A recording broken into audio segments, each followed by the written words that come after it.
Okay, we're back. We are going to still continue our explorations in linear perspective. But today, right now, it's going to be about mechanical ellipses. We just practiced freehand ellipses and circles just to have some freedom of sketching behaviors when we are out in the field. This mechanical ellipses, usually drafters, graphic designers, concept artists. They usually get to their tables with the rulers and the straight edges and the elliptical templates and all that stuff, and they create what's called mechanical ellipses. Well, I want to show you how to do a mechanical ellipse with horizon lines and vanishing points. Woohoo! So let's start off with a 1-point perspective. Just one ellipse. We're going to take it slow, okay? I'm going to go below my eye level. You know what? I definitely want to use a ruler with all of this because these things have to be magic. I want to... So we're going to go with a mechanical ellipse here. And then once you get comfortable with these mechanical ellipses, and this is in 1 point, you can do this freehand.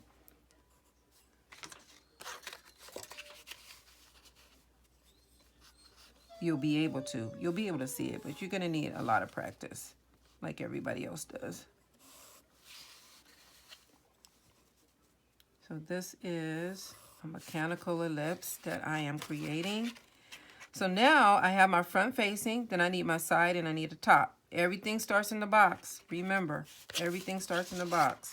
So I like to put the ruler on the outside of my shape so I can use my lines to help control the orientation of my ruler. So I always turn it where I'm not covering up my work. Okay, so now I have a shape that is down below, and it's a box, a really light lined box, because all those lines have to disappear eventually, and it is converging to this vanishing point. Next thing you want to do is you want to create crisscrosses in the top panel and the bottom panel, from corner to corner, like this.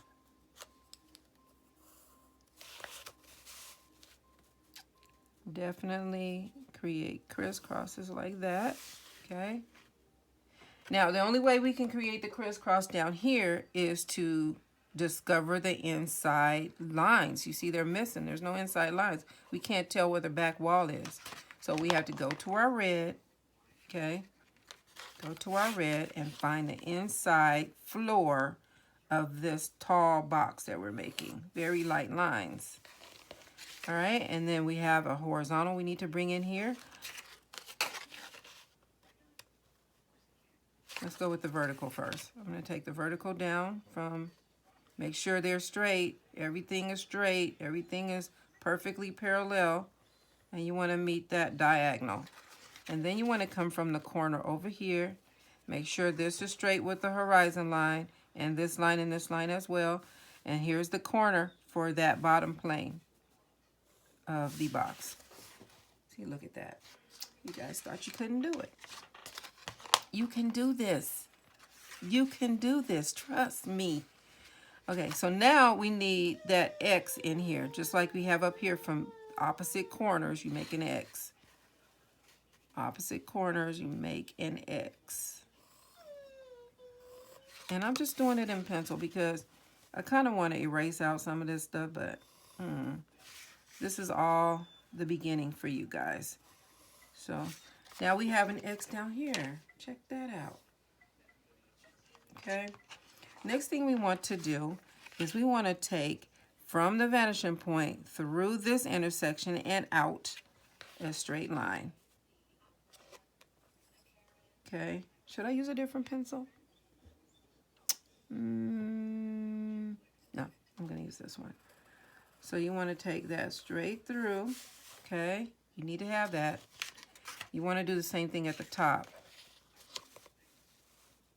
From the vanishing point, straight through the X intersection.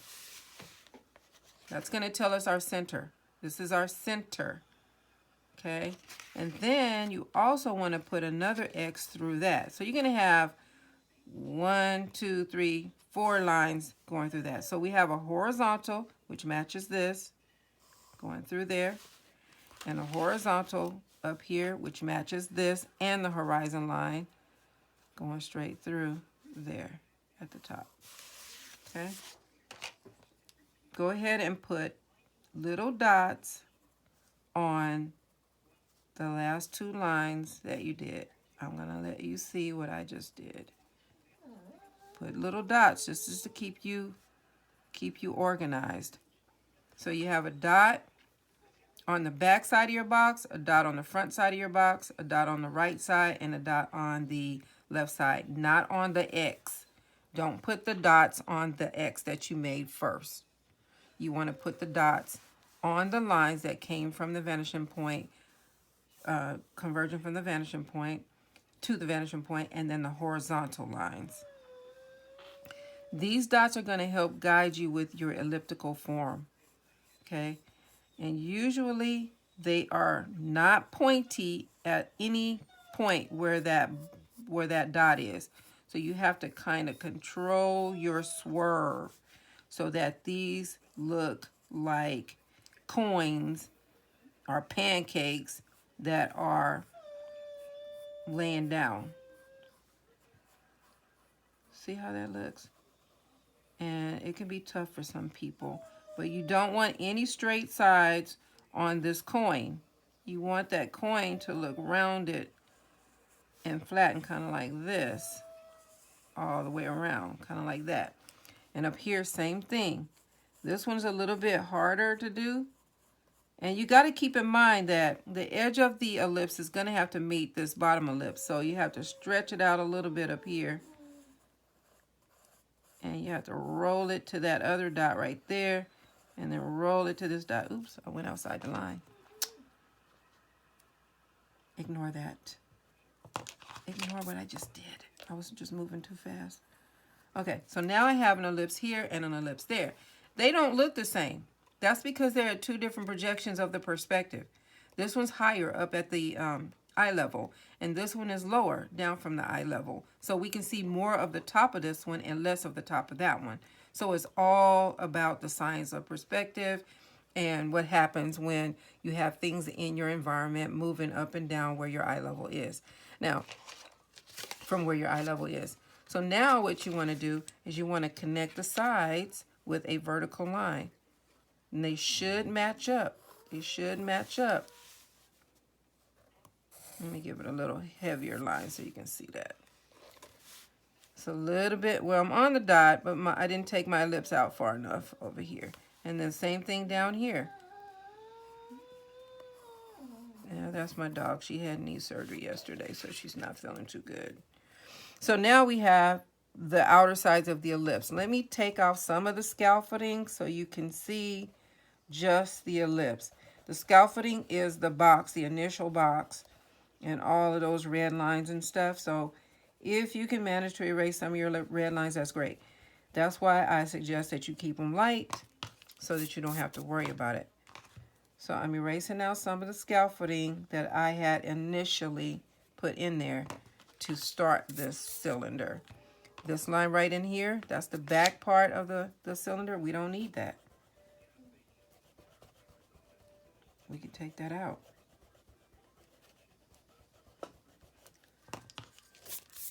And then you go in and you just improve the look of it.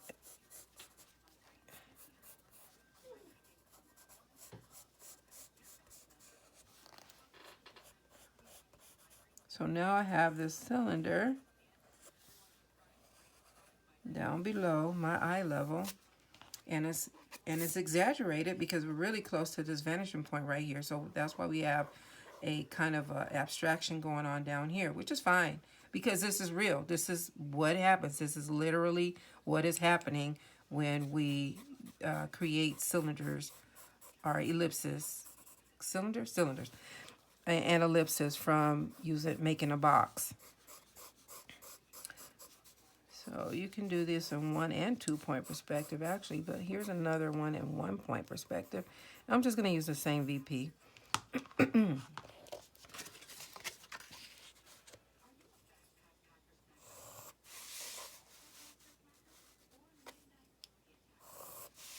Okay.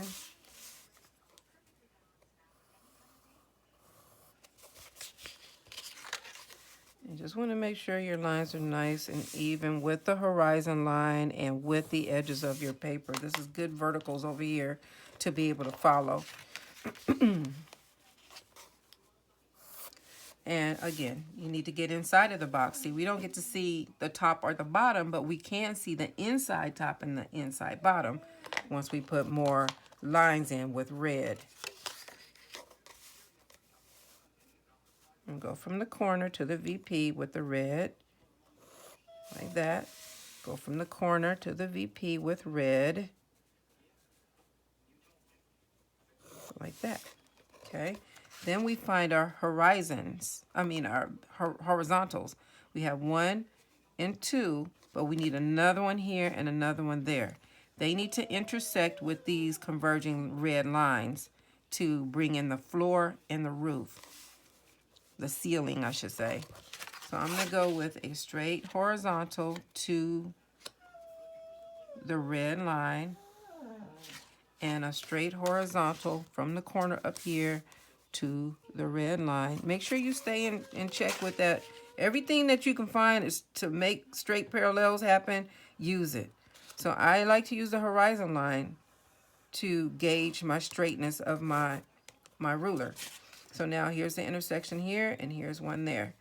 We're going to come straight down. And if it's a little off, you got to make it right. Because sometimes some of these other lines are kind of crooked. So you got to make it right because this line, this line, this line, and that line all have to be the same distance apart. Okay, in terms of parallel. They have to be like that. Okay, not like this. You want them to be...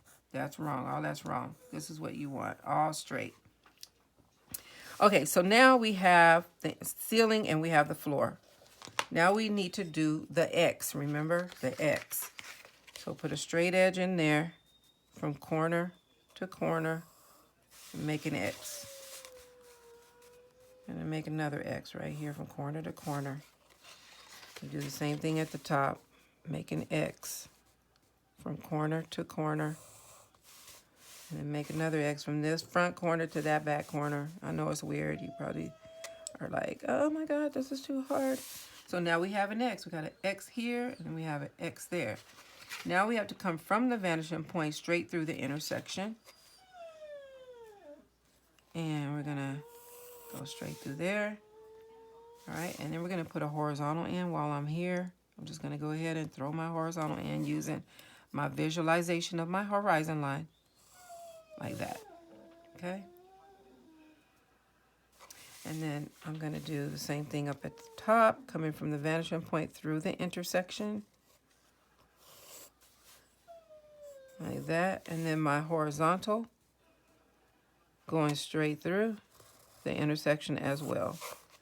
All right, and then you want to put dots on, remember, you want to put a dot at the front and the back and the left and the right. The front and the back and the left and the right. Right on the edges of your box. That is your elliptical map. So I'm going to gently sketch in. You want to touch the lines, but don't make a straight line to it. It needs to merge into each dot. In good sense. It needs to merge in. You don't want any straight lines. The same thing up here. And again, lock your wrist. Just lock your wrist. And just move from your elbow and your shoulder when you're doing this. Don't move your wrist. All right. So now this one should match here. This one should go down to here. And this one should go down to here. And voila. Perfect. I'm just going to freehand it. And then I'm going to clean up my edge down here in front. And I'm going to clean up. Now, since this one is above the eye level, we don't see the top of it. This is the inside of it. That's the roof, the ceiling of it. So we're going to eventually just get rid of that part. Let's get rid of some of this scaffolding.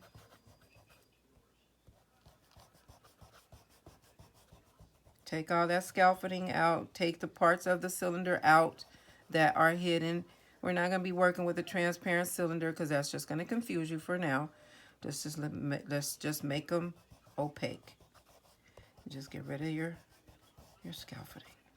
Get these steps. You just want to keep playing around with these steps that I just went over with you so that you know how to at least put it together in an opaque way. And eventually you can do some creative stuff.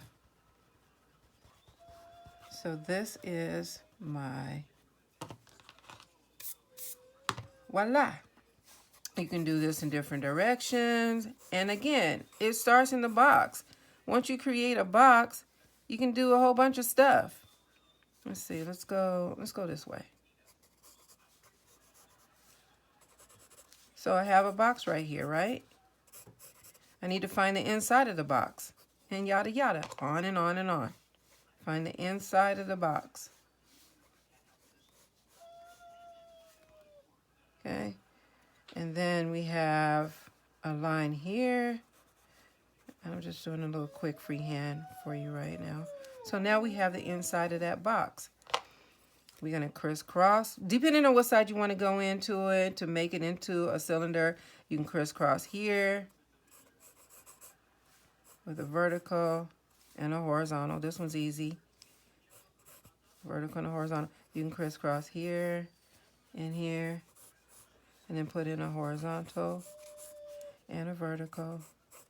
And then you're going to go left, right, or right, left, top, bottom, right, left, top, bottom. And this is your elliptical pathway right here. And I know it looks weird because it's laying down on the eye level. It's laying down on your eye level. And it's converging away from the vanishing point. So this would be what your ellipse would look, your cylinder would look like if it were laying down. So you take out the innards. That sounds gross, huh? Innards. Why did I say that? You know what innards are, right? Just like the stomach and the guts and all that kind of stuff. And us animals, our insides are our innards. So now we have a cylinder that is laying down. I'm just going to clean it up and we'll be done with that one. I know it seems like a lot of work, but it's really, really, really important that you guys get at least the basics on how to build it using linear, or you can do something like that. You'll learn it, and then you'll be able to just do it without the whole box thing. But you need to see how the mechanics of it is. See how the mechanics of it is. Each one of these, you can do this without even, just visually, through observation. Look at something and look at the way it's built. And I'm just doing a little gesture draw of the same ones. Okay? So I'll see you back at our next tutorial on, what are we doing next? We're going to do, oh, we just did the ellipses. And we're going to stack some boxes next. So I'll see you back at the next toot toot.